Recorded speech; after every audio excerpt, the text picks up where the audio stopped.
Hello' everyone, আজি আমাৰ কাৰণে বহুত ডাঙৰ দিন বিকজ আজি আমি এখন গাড়ী ল'লোঁ। এখন গাড়ী আমাৰ কমাৰ্চিয়েল ইউজৰ কাৰণে, বিজনেছ পাৰ্পাজৰ কাৰণে লৈছোঁ আৰু কিনাৰ পিছত ডেলিভাৰী লোৱাৰ পিছত আমি ডাইৰেক্ট লৈ আহিছোঁ ইয়াক আমাৰ লংকেশ্বৰ মন্দিৰত, য'ত আমাৰ পাণ্ডাজনে পূজা কৰি আছে দেখিছে। পূজা হোৱাৰ পিছত আমি ওলাই আহিলোঁ, ভাবিলোঁ ক'ৰবাত ফুৰিব যাওঁ, ক'ৰবাত এখন জেগালৈ যাওঁ য'ত আমি পাৰ্টি কৰিব পাৰোঁ। আৰু এয়া দেখিব পাৰিছে, অলপ সময় পিছত আমি পাই গ'লোঁ ৰাণী ভিতৰৰ এখন লোকেল ধাবা।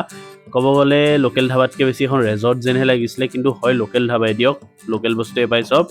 চ' ফাৰ্ষ্ট আমি অৰ্ডাৰ দিলোঁ মিচিলা মাছ, গাহৰি মাংস, আৰু এইটো ফাৰ্ষ্ট টাইম ট্ৰাই কৰিলোঁ, ছেকেণ্ড টাইম ট্ৰাই কৰিলোঁ শামুক।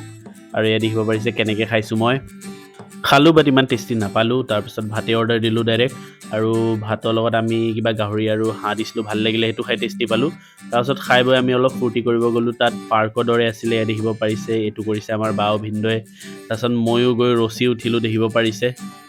একচুৱেলি মোৰ ৱেইট বহুত বেছি, ষ্টিল মই কৰিব পাৰিছোঁ বিকজ মই আগতে এইবিলাক ট্ৰেইনিং লৈ থোৱা আছে, আৰু বেছি ওখ নহয়, আগতে মই ওখটোত বেছি যাব জানো, বাট ষ্টিল যাব পাৰিলোঁ, কোনো ইমান যাব পৰা নাছিল। আৰু এনেকৈয়ে গোটেই দিনটো আমি এনেকৈ এনজয় কৰিলোঁ। তাৰপিছত আমি ঘৰলৈ গুচি আহিলোঁ। থেংক ইউ ফৰ ৱাচিং।